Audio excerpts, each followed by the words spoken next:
हमारे साथ इस वक्त ये पूरी जो रणनीति बन रही है, खास तौर से मध्य प्रदेश को लेकर जो पूरी सरगर्मी चल रही है, उस पर बात करने के लिए राशिद किदवई साहब हमारे साथ जुड़ रहे हैं, वरिष्ठ पत्रकार हैं। सौरभ मालवीय हमारे साथ जुड़ रहे हैं, राजनीतिक विश्लेषक हैं। आप दोनों का बहुत बहुत शुक्रिया। राशिद जी, मैं सबसे पहले आपसे ही पूछना चाहूंगा, मध्य प्रदेश को लेकर दोनों ही पार्टी काफी उत्साहित जरूर दिखाई पड़ रही हैं। कांग्रेस को उम्मीद है जो पिछली बार नहीं हो सका वो आंकड़ा इस बार जरूर क्रॉस कर लेंगे, लेकिन मामा भी लगातार एक के बाद एक घोषणाएं कर करके लोगों को लुभाने की पूरी कोशिश में लगे हुए हैं।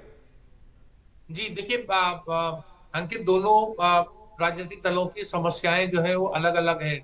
मध्य प्रदेश जो है वहां पर कांग्रेस के दो वरिष्ठ नेता हैं, एक तो जो मुख्यमंत्री पद के दावेदार हैं कमलनाथ, और दूसरे दिग्विजय सिंह। तो दिग्विजय सिंह ने अपने आप एक ही भूमिका ले ली है कि 66 सीटों में जहां कांग्रेस ट्रेडिशनली कमजोर रही है वहां वो कांग्रेस को मजबूत करने की कोशिश में है, क्योंकि उनकी वहां कोई और भूमिका नहीं होती। उनका बेटा पिछली बार जो कमलनाथ सरकार में मंत्री थे, तो अपने बेटे का भी वो भविष्य को थोड़ा मजबूत करना चाहते हैं, लेकिन कोई कांग्रेस के तौर से औपचारिक रूप से मध्य प्रदेश में दिग्विजय सिंह को ये 66 सीटों की जिम्मेदारी नहीं दी गई है। और मल्लिकार्जुन खड़गे जो है वो जानते हैं कि दोनों कमलनाथ और दिग्विजय सिंह दोनों बहुत ज्यादा सीनियर लीडर हैं, तो इस तरीके से उनको उनके ऊपर छोड़ रखा गया है कि आप उसको हैंडल करें। जहां तक भाजपा है वहां उसकी स्थिति थोड़ी सी अलग है। भाजपा में देखिए, जो शिवराज सिंह चौहान भाजपा के इतिहास में सबसे ज्यादा दिनों में टिके रहने वाले मुख्यमंत्री हैं, मतलब लॉन्गेस्ट सर्विंग चीफ मिनिस्टर, और उन्हीं के इर्द गिर्द पूरा का पूरा चुनाव है। भाजपा की दिक्कत यह है कि भाजपा चाहती है कि चेहरा ना हो। अब यहाँ पर समस्या शिवराज सिंह के, या तो शिवराज सिंह के पक्ष में वोट पड़ेगा या शिवराज सिंह के खिलाफ वोट पड़ेगा। ये राजनीति के ऊपर डिपेंड करता है कि एंटी इनकम्बेंसी प्रो इनकम्बेंसी कितनी है, लेकिन शिवराज सिंह चौहान को दरकिनार नहीं किया जा सकता, और यही बड़ी दुविधा है। देखिए, भाजपा जो है आजकल जो भी राज्य में चुनाव होता है वो मोदी जी के नाम के ऊपर चुनाव लड़ती है। मोदी जी चेहरा होते हैं और अमित शाह उसके चीफ आर्किटेक्ट या कैंपेनर होते हैं। तो इस मॉडल में, लेकिन उस मॉडल को मध्य प्रदेश में लागू करना थोड़ा सा मुश्किल है। फिर ज्योतिरादित्य सिंधिया के आने से जो कांग्रेस के काफी सारे लोग के साथ आ गए थे, 28 एमएलए, 22-28 एमएलए, उनकी वजह से भी बड़ी समस्या, क्योंकि हर सीट के ऊपर एक सिंधिया खेमे का उम्मीदवार है, पिछली बार हारा था या जीता था। उस तरह से समीकरण जो है बहुत ज्यादा भाजपा के लिए समस्या वाले हो गए हैं, और एंटी इनकम्बेंसी है। तो भाजपा बहुत फूक फूक के कदम रख रही है। भाजपा को पता है कि देखिए, जो मध्य भारत का क्षेत्र है ये भाजपा की मतलब कर्म भूमि है, एक लेबोरेटरी है, एक प्रयोगशाला है। अगर भाजपा मध्य प्रदेश में हार जाती है, 18 में भी हारी थी, बाद में उन्होंने समर्थन जुटा लिया, लेकिन अगर 23 में हार जाते हैं तो 24 पर एक प्रश्न चिन्ह लग जाएगा कि अगर मध्य भारत में, मध्य प्रदेश में भाजपा नहीं जीती तो क्या जीत पाएगी। बिल्कुल, और 28 सीटें मध्य प्रदेश से आती हैं लोकसभा की, तो उसको लेकर भी चिंता जरूर होगी कि कुछ उन पर असर ना पड़े। इसी वजह से जो मीटिंग है, जो स्ट्रैटेजी है, उसको भी उसके हिसाब से रखना पड़ेगा। सौरभ मालवीय, अगर बात करा जाए दोनों पार्टीज का, बीजेपी और कांग्रेस का, तो अगर मैं आपसे पूछूं कि दो सबसे बड़े चैलेंज दोनों पार्टियों के लिए आप क्या देखते हैं आने वाले चुनाव के लिए? देखिए अंकित जी, सबसे पहले तो ये हमें समझने की जरूरत है कि भारतीय जनता पार्टी, चाहे वो केंद्र का चुनाव हो, चाहे राज्य का चुनाव हो, या स्थानीय निकाय चुनाव हो, इसको बहुत गंभीरता से लेके पूरे देश में अपनी रणनीति के हिसाब से केंद्रीय नेताओं का उपयोग करके चुनाव लड़ती है।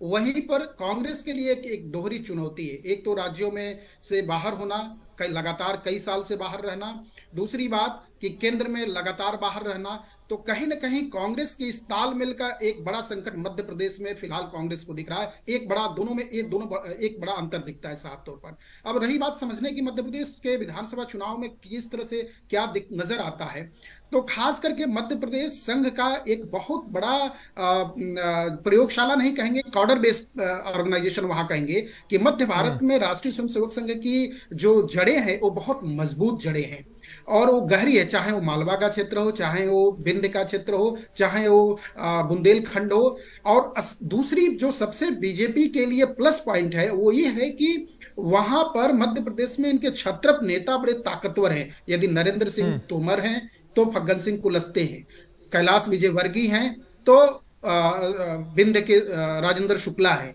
तो सभी कम से कम इस बनस्पति ये तुलना में, अब अजय सिंह हार गए या सिंधिया वापस इधर आ गए, बीजेपी में आ गए, ये सारी तमाम चुनौतियों से जूझता हुआ कांग्रेस के लिए बड़ी चुनौती है कि अपने संगठन को ग्रॉस रूट पर भी खड़ा करे और बूथ स्तर तक जाए, मैनेजमेंट करे और बीजेपी के पास गिनाने और बताने के लिए और केंद्र की योजनाओं को और केंद्रीय नेताओं को लेके जाने के लिए, दोनों के लिए रास्ते बहुत साफ साफ दिख रहे हैं। मुझे ऐसा लगता है कि कांग्रेस के लिए करो मरो की स्थिति है। जैसा कि किदवई साहब बता रहे थे कि 2023 बड़ी महत्वपूर्ण है, मैं मानता हूं कि कांग्रेस के लिए भी बहुत महत्वपूर्ण है, क्योंकि यदि ये सत्ता से बाहर हुई, फिर अभी है और हो गई, तो कहीं और बड़ा संकट हो जाएगा, क्योंकि लोकसभा चुनाव तो सामने ही दिख रहा है। राशिद जी, जैसे कि कांग्रेस के लिए भी बड़ी डू और डाई बैटल है, तो हमने इसमें यह भी देखा कि कांग्रेस की रणनीति बाकी राज्यों से थोड़ी अलग यहां नजर आ रही है। कम से कम जो एक लीड रोल में जो कंफ्यूजन हमेशा रहती थी वो कांग्रेस ने मध्य प्रदेश में तो फिलहाल वो कंफ्यूजन दिखाई नहीं पड़ रही है, कमलनाथ के हाथ में ही कमान दिखाई पड़ रही है। तो एक समस्या जो कांग्रेस की हर राज्य में होती है वो समस्या मध्य प्रदेश में कम से कम दिखाई नहीं पड़ रही है। और अगर हम बात करें जो मुद्दे जिस तरीके से उठाए जा रहे हैं, तो हिंदुत्व प्लस वेलफेयर का एक मिश्रण कांग्रेस यहां पे प्रस्तुत करने की कोशिश कर रही है।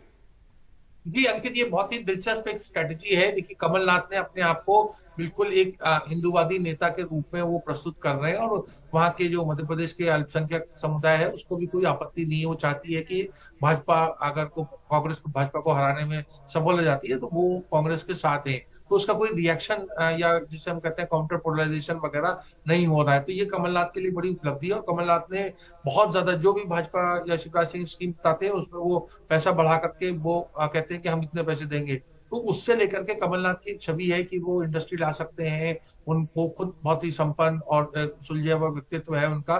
तो पूरी की पूरी राजनीति उनकी, मतलब जो सेंट्रलाइज लीडरशिप के बजाय वो लोकलाइज लीडरशिप है, तो इसलिए भी भाजपा को काफी यहाँ पर अड़चन और चुनौती का सामना करना पड़ता है। क्योंकि शिवराज सिंह के मुकाबले में एक सर्वे में आया था, उस सर्वे में मैंने देखा कि कमलनाथ की जो हिंदू हित की रक्षा करने वाले के रूप में कमलनाथ की छवि जो है, लोगों ने उनको ज्यादा पॉइंट्स दिए बजाय शिवराज सिंह चौहान के। तो ये बड़ी इंपॉर्टेंट आपने बात कही कि अगर इस तरीके की सर्वे में लोग बात कह रहे हैं तो कमलनाथ, जो शायद बाकी में देश के अंदर अगर किसी कांग्रेस नेता की ये छवि कांग्रेस पार्टी के अगेंस्ट जा सकती है, मध्य प्रदेश में ये कोशिश की जा रही है कि कमलनाथ इसको, जो जैसे मालवीय जी कह रहे थे कि वहां पर आरएसएस की बड़ी मोटी काडर है, जड़ें मजबूत हैं, तो उसका काट निकालने के लिए खुद को एक हिंदूवादी नेता के तौर पर प्रस्तुत कर रहे हैं। 90% से ज्यादा जो आबादी है वैसे भी मध्य प्रदेश के अंदर, मालवीय जी, अंत में हिंदू पॉपुलेशन जरूर है, लेकिन SC ST जो कम्युनिटी है वो सीटें, खासतौर से ट्राइबल सीटें जो हैं, वो बहुत महत्वपूर्ण रोल निभाने वाली हैं इस आने वाले चुनाव में। उसको देखते हुए क्या स्ट्रैटेजी आपको दोनों तरफ से दिखाई पड़ रही है?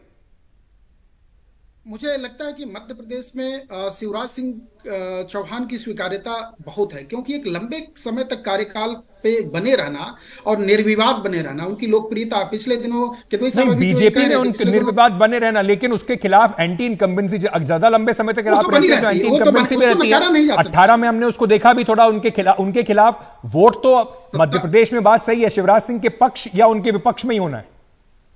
बिल्कुल बिल्कुल बिल्कुल, मैं इसी बात को कह रहा था।